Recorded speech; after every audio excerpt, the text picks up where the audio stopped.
It's awesome to be here.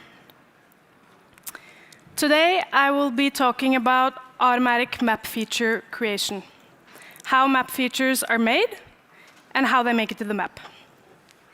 I will be talking about ADAS features, specifically traffic signs and traffic lights. ADAS stands for Advanced Driver Assistance Systems, the kind of features needed for self-driving cars, but not only.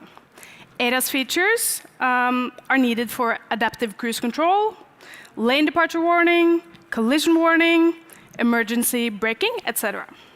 Many features that are just taken for granted in the map or GPS of modern vehicles. So, what's the problem with making these features? The first problem has to do with scale. There are a lot of signs worldwide. Let's assume that there are around 100 million kilometers of paved road globally, and 2 to 3 signs per kilometer. That gives us like roughly 300 million signs. As for traffic lights, let's assume there are 100 million junctions globally, and that only 10% of these have traffic lights installed. That gives us like 10 million junctions with traffic lights. That's a huge number of features to create and add into the map daily. Keep in mind that traffic lights are more complex than signs, more complex features, and that this is a very simplified estimation that doesn't account for urban versus rural areas, variation in sign density, different traffic management systems. It's just a very ballpark estimate. The second problem has to do with time, as in real time. The amount, type, and exact location of signs change over time. Processing real-time data is also very costly from a data processing perspective. And TomTom is committed to mapping the world in real time.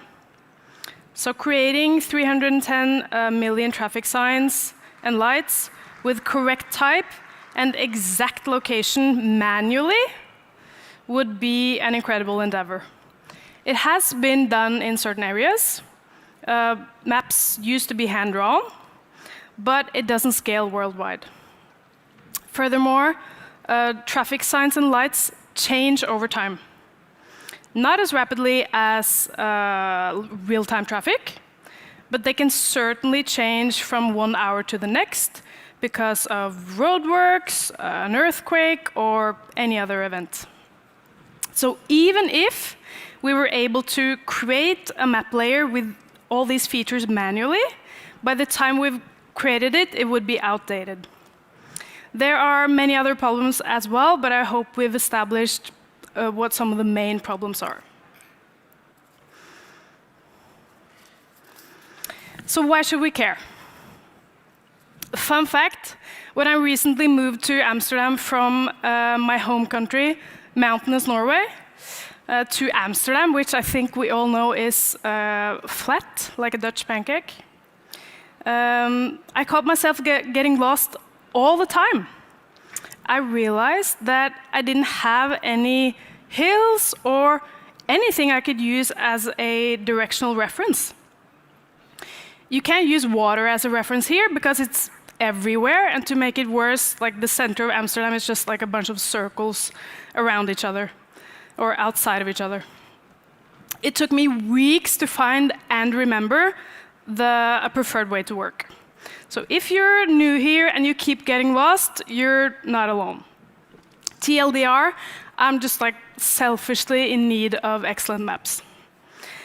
But seriously, I think it's important that all people around the world have access to accurate, up-to-date maps, ideally free and open. Maps are an integral part of our ability to understand, plan, and safely move in the world. We need traffic signs specifically for localization and navigation.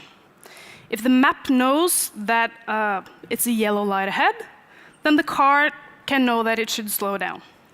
If the map knows you can't make a left turn at the next junction, then it can suggest a better route. The changing nature of the world because of natural disasters or other events makes map making especially interesting. Our customers in ride-hailing, delivery, the automotive industry, etc., rely on our maps for their products and ultimately people's ability to understand, plan, and safely move in the world. And aside from all that, I, like any other engineer, just like a good challenge.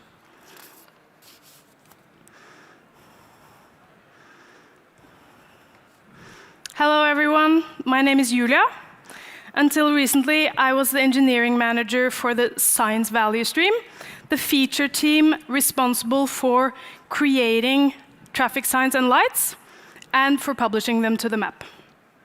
I'm now building TomTom's new platform, Orbis, which enables all value streams and others to publish their features and consume them.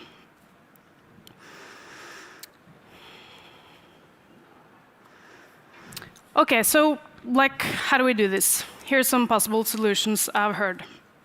We've already covered that creating signs manually doesn't scale. I've heard suggestions like, why don't you let the vehicle detect, process, and analyze signs itself? After all, modern vehicles are just full of sensors everywhere, detecting the world around it, right? The car already uses GPS to know where it's at, but for the car to analyze a junction well before it gets there, that's not very possible or computationally effective. That's what the map is for. Why don't we just use OpenStreetMap, right? The whole world crowdsourcing a map seems better than a few or even many engineers. We do use OpenStreetMap, but we can't rely on it as our only data source. And we cannot take OpenStreetMap data at face value. It's not safe.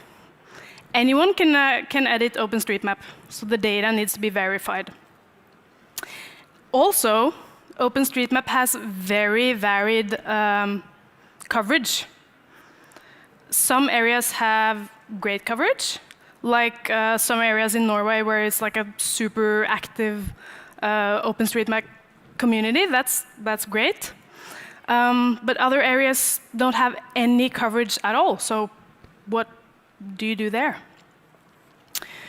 So to sum it all up, in other words, we must take an automated approach to creating map features. The features need to be in the map. We can't just take OpenStreetMap or really any source at face value. We need several sources for reasons such as varied coverage for varied sources. And we need to combine them to create the features we need.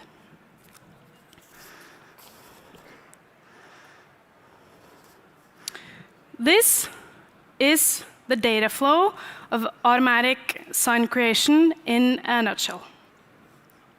As you can see, we rely on several different data sources. We fuse or combine them to create one single sign from all the thousands of observations we have of one sign daily. We create the signs and lights features, and we publish them to the map platform in layers that are then,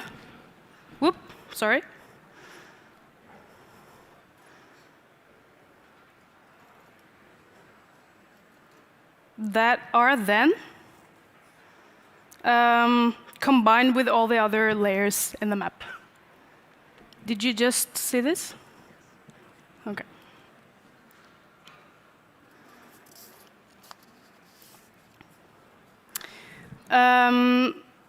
Much AI in various forms is a applied in processing observations from data sources, such as thousands of LiDAR scans from one highway, before it's transformed into aggregates that can be used by various feature teams or value streams. In our case, signs. In other cases, lanes, etc., and so forth. For sensor-derived data, SDO, we use advanced clustering algorithms to output the most probable cluster of signs, or lights, or junctions that we're interested in. Before OpenStreetMap data can be available to the value streams, we may utilize OpenStreetMap's own self-healing properties, but there are also many other checks in place, such as natural language processing, to make sure to detect harmful edits, for example, and prevent them from entering the map. And then we have several image data sources. Panoramic images from TomTom's own fleet of cars, dash cams, can be satellite images, can be photogrammetry, whatever. For image processing, we use state-of-the-art computer vision to extract the information we want from the data, and many different methods. Sometimes we want to understand the text of a traffic sign. Like, for example, in the US, there are many, many signs that just have like a bunch of text on them. Sometimes, other times, we're interested in the background color of a sign that might indicate with high probability that it's like a certain kind of sign. Then there's lots of automated feedback. Did the feature break any rules? Did we place a sign in the middle of the ocean? This feedback goes back to the value stream, or the feature team. Then there's feedback from manual editors. Maybe a manual editor corrected a sign we published. Like, turns out it wasn't 50 kilometers per hour that one stretch, it was 80 kilometers per hour. We have high accuracy, but we do make mistakes. And then that feedback goes back to the feature team in a process that's very similar to that of reinforcement learning human in the loop, or RLHF. So these are all data sources used for sign creation. And different types of AI technologies are used for every single one of them.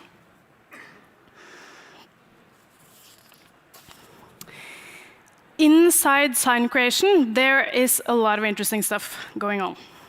But I'd like to point out multi-source fusion and confidence scores, specifically. So we have all these data sources, and immediately they need to be fused somehow. Like, after all, we just want to have one version of one sign in the map. So how do we do that? Let's say you have a stop sign derived from panoramic images, which is a very high quality source. But then we get data from OpenStreetMap today, indicating that that same sign is now 5 meters further down the road or along the way. Do we trust the latest data more? If OpenStreetMap is wrong, if the car thinks you're supposed to stop 5 meters after you're supposed to stop, then we risk people like breaking the law and being put in peril. But if we don't trust the OpenStreetMap data, then like, what's the point of processing that data at all?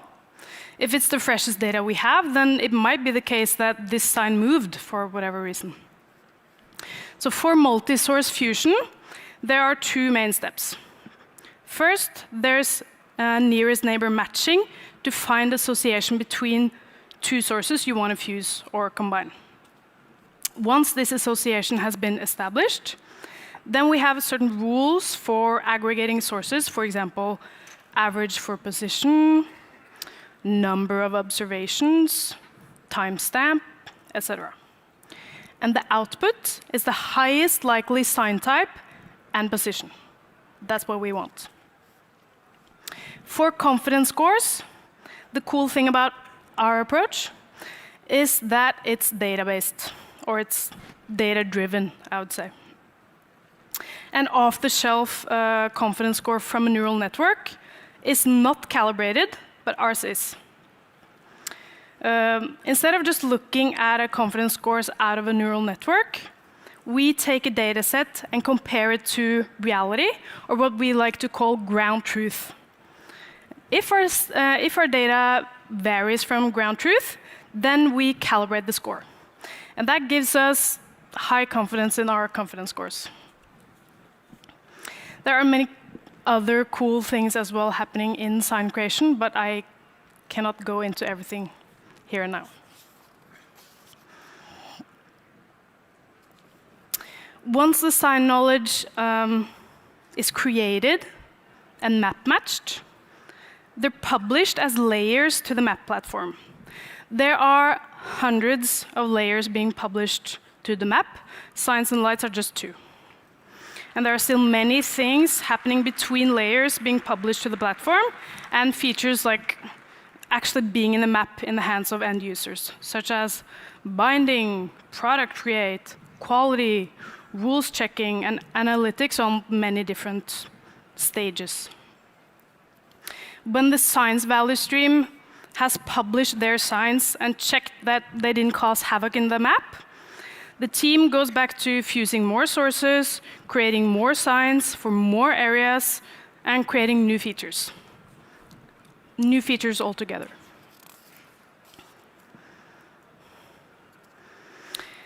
Automatic map feature creation is difficult, and we're only as good as the data. Automating every single step of map making is also difficult, maybe impossible. For signs, it's about solving some very specific use cases that can be more or less complex, and using data to do so.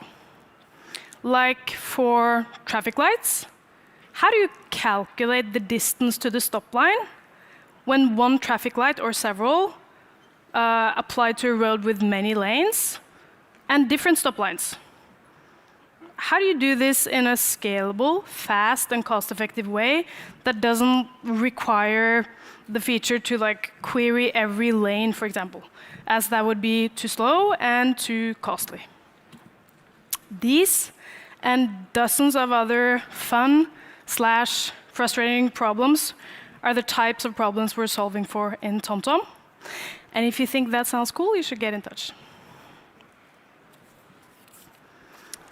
With that said, what's stopping you from downloading a free data set of aerial images, extracting some knowledge that can be put on the map, maybe use computer vision for this? If you get that far, please give me a call. I'll be in the TomTom booth. Connect with me on LinkedIn and come and say hi. Thank you so much for listening.